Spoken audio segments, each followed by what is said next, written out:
Hi, Girl Scouts. Today we are going to be earning another badge, one of the petals in our Daisy badge set. Today we are going to be earning Strong and Courageous. And so at the beginning of each video, just the same as we do at the beginning of each meeting, we are going to go ahead and recite the Girl Scout Law and the Girl Scout Promise. If my kiddos want to come in and help me do this part. Okay.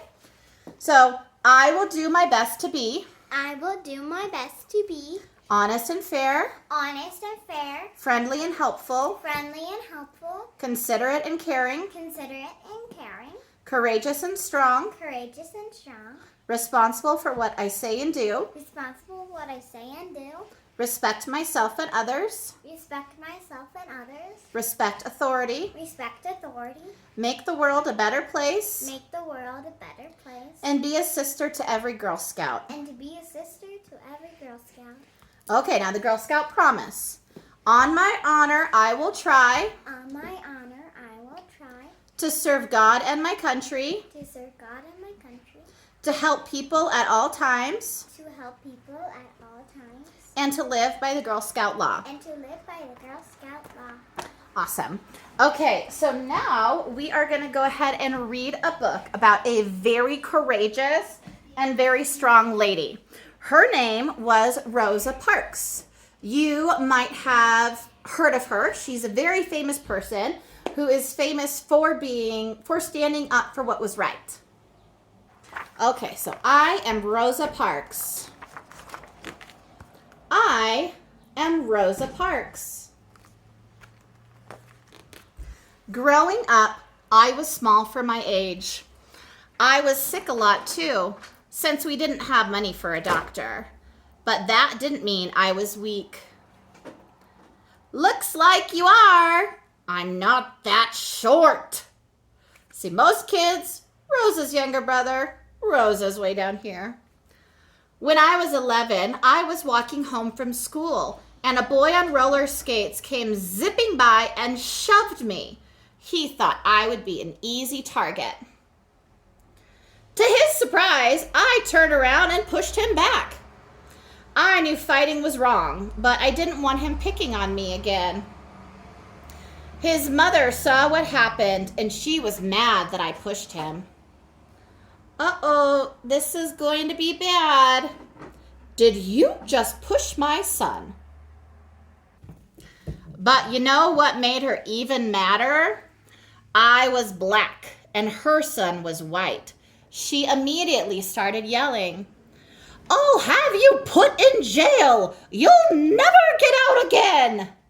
No question, it was scary, but my mother and grandfather taught me to respect myself and to expect respect from others.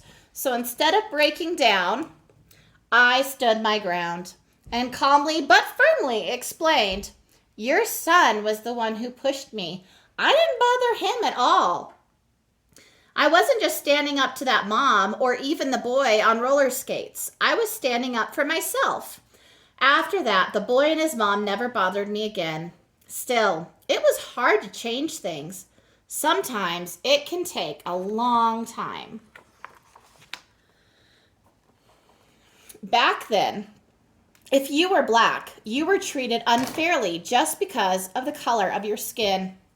You weren't allowed to live in the same neighborhood as a white person, eat at the same restaurant, ride in the same elevator, or use the same bathroom. You couldn't even drink from the same water fountain. One was marked whites and the other for coloreds. When I was little, I used to wonder what white water tasted. Was it different than colored water? I even wondered if colored water came in lots of colors. But it didn't. The only difference was that I had to walk outside or even down the block to get mine. Of course, it wasn't just about water fountains. This was my school, a small old wooden building with one room and one teacher for all of us. Even from the 5-year-old to the 6th graders were stuffed in that one room. There were no windows, desks, and barely any books. Since most kids had to work on a farm to earn money, we only went to school 5 months during the year. Less school, hooray! Don't say hooray, that's bad. We also brought our books home each night. Why? Because we were worried that folks who hated the color of our skin would burn down our school. Now, here's the school for the kids who were white. Notice the difference? It was a new brick building with beautiful windows, new desks, and plenty of books, plus a playground. They went to school 9 months out of the year since they weren't working in the fields like we were. Now can we say hooray? No, there's no hooray about this. Also, if you were black, you had to walk to school. If you were white, you got to take the bus. The worst part was when I'd walk home with my brother, the kids on home. Sorry, we're going to try this page again. Also, if you were black, you had to walk to school. If you were white, you got to take the bus. The worst part was when I'd walk home with my brother, the kids on the bus would throw trash at us. It made me feel horrible, but there were no civil rights back then. The only solution was to move off the road. And really, what kind of solution was that? As I got older, things didn't change much. There's no room in here, lady. One winter, I was waiting for the local city bus.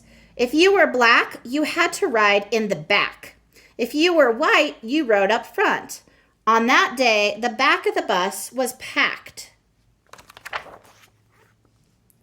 But there were plenty of seats in the front. I was just trying to find a place to sit. But as I entered through the front door of the bus, what do you think you're doing? You need to get off and use the back door. Only whites can come in the front. But I'm already in. I tried to explain that there was no room to get in through the back.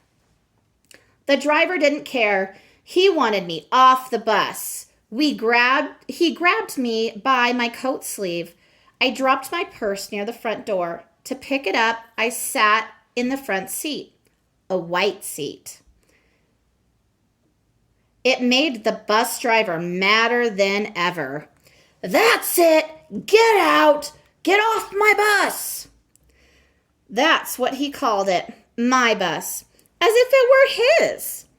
The bus wasn't his, though. It belonged to all of us.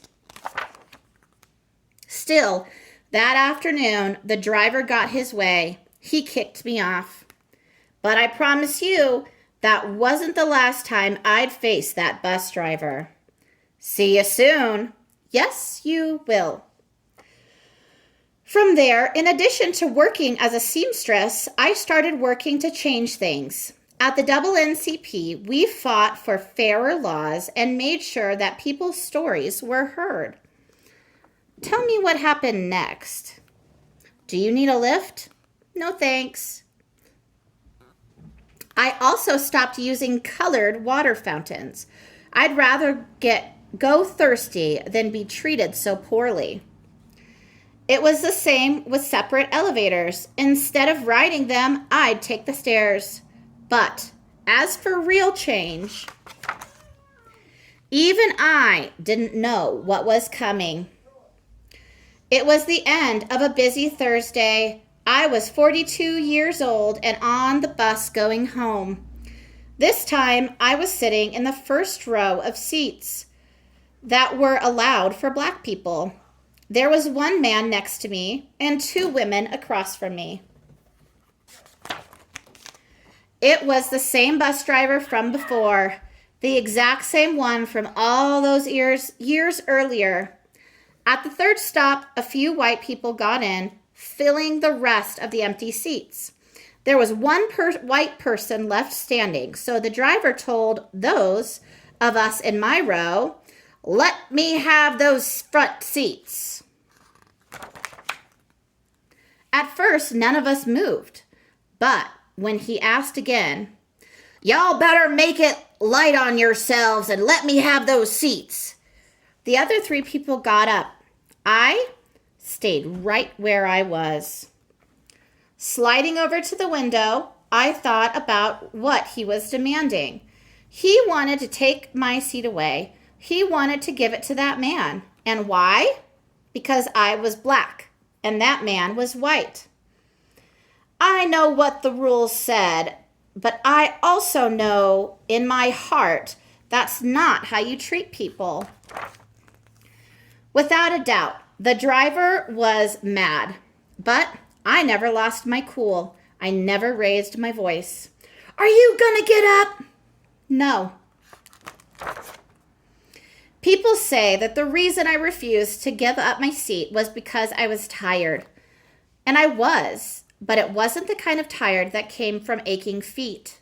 The only tired I was tired of giving in. Well, I'm going to have you arrested. You may. Go on and do so. Before me, there were other brave women who had refused to give up their seats. Still, on that day, for violating the rules of Montgomery, Alabama, I got arrested. But by standing up for myself, I ignited a movement. From there, the Montgomery bus boycott began. For 381 days, that's well over a year, all black people in the city, and even a few whites, refused to ride the public bus. But if you don't use the buses, we'll go out of business. Well, then maybe you should think about changing your rules then. Finally, the rules were changed.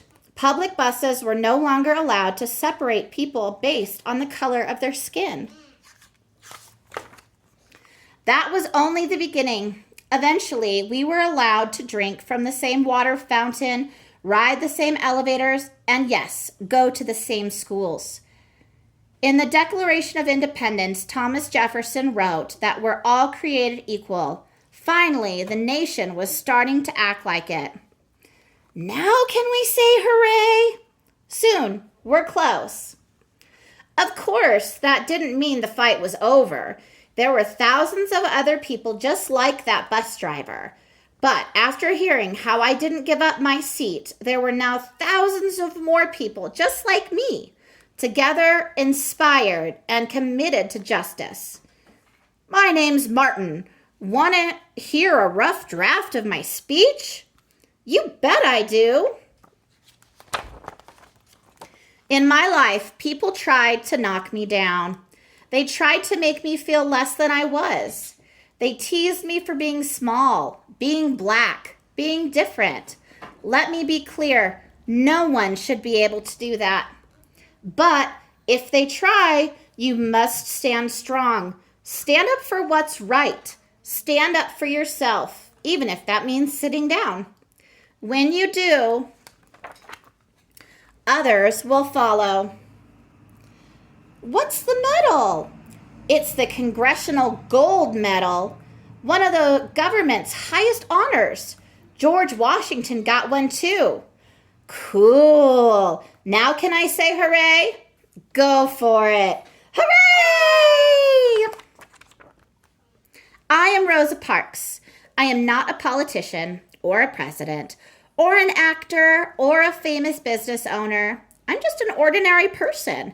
But I'm also proof that there's no such thing as an ordinary person. I hope you'll always stand up for yourself and hope you'll remember that we are all in this together. So these are pictures of the real Rosa Parks. So there's that one picture of her. And then here's some more. This is the photo that was taken of her when she was arrested for refusing to give up her seat. And this is a picture of what a black classroom looked like. It's a lot of kids in that little tiny classroom, huh? And this is Rosa Parks after segregation was outlawed. And she's riding the bus. Okay, so now we're going to talk about that book a little bit. It was kind of a long book. But So I kind of am wondering, what do you think? Do you think you would have been scared if you were Rosa Parks? If you knew that because of the color of your skin, you weren't allowed to sit in the seat, but you did it anyway? It would be kind of scary with the bus driver yelling at you and and having to go to jail. But even though she was scared, she still did the right thing. And that was standing up for herself and standing up for Black people in general. And so that is why I think Rosa Parks is an excellent example of what it's like to be courageous. And so I want you to talk with your grown-up as well about courage, about what it means to be courageous. It doesn't have to be, courage can come from big things and little things. It doesn't have to be big things like going to jail for what's right or different things like that. It can be little things such as raising your hand in school to answer a question, or standing up for someone who's being picked on the playground. So I would like you to pause this video and I want you to talk to your grown-up about different ways that you can be courageous in your own life. And just a reminder, so courageous means you can be scared to do something, but you don't let it stop you from doing the right thing or having new experiences. So courageous things could be things like, stopping someone from being picked on, or it could also be trying to ride your bike without training wheels. It might be scary, but learning a new skill, sometimes you have to be brave and courageous. So go ahead and pause the video and talk with your grown-ups about, let's see if we can figure out 4 things that you can do in your own life to be courageous. Okay, now we're going to talk about being strong. Now, being strong can mean one of 2 things. It can mean that you can lift heavy things and you can run really far and you can jump really high. And it can also mean that you're really strong in your spirit, meaning you don't give up, you keep going, you keep trying again, things like that. For example, Rosa Parks had to be really strong because when she got put in jail for not moving seats, she could have just stopped and be like, I don't want to go to jail again. This is too scary. But she was strong and she knew that she needed to keep standing up for what was right so that it could make a change and so that people could be treated equally. But so since we've talked about sort of the strong of the spirit and courageous, we're going to do an activity to keep our bodies strong. So right now, I'm going to have you pause the program and we're going to do 5 jumping jacks. Okay, ready? Go. Okay, now we are going to do 5 sit-ups. Pause the show. Okay, now we're going to do 5 push-ups. Don't forget to pause. Okay, last exercise. We're going to do 5 lunges on each leg. And in case you don't know what a lunge is just when you're standing and you take one foot and you put it in front of you and you go down. And then we pull the leg back and we go down, and that's 2. And then we're going to switch our legs. So we're going to take this leg and we're going to put it in front of us and go down, and that's 1 on this leg, and bring it back. And then go down and bring it back, and that's 2 on this leg. So we want to do 5 for each leg. Don't forget to pause before you go do it. All right, girlies, that is going to be it for our Courageous and Strong badge. Before we go, I just wanted to talk a little bit about keeping our bodies strong. So what we want to make sure that we are strong in our spirit and in our body. And so a couple of ways to do that is by exercising. It can also be by eating healthy foods. It can be by talking to people. That's how we can keep our spirit and our mind strong. A lot of people can call it therapy when you go to someone to talk to about things that are bothering you. But you don't have to even go to a person who is paid to do it. You can just talk with your mom or talk with your friends when something is bothering you, because by talking about it, it'll help keep your mind healthy and strong. And so this is the end of our video. Please let me know when you are done with this video and you've completed all the tasks, and have your grown-up tell me so that I can get you your badge. All right, thanks. Until next time, guys.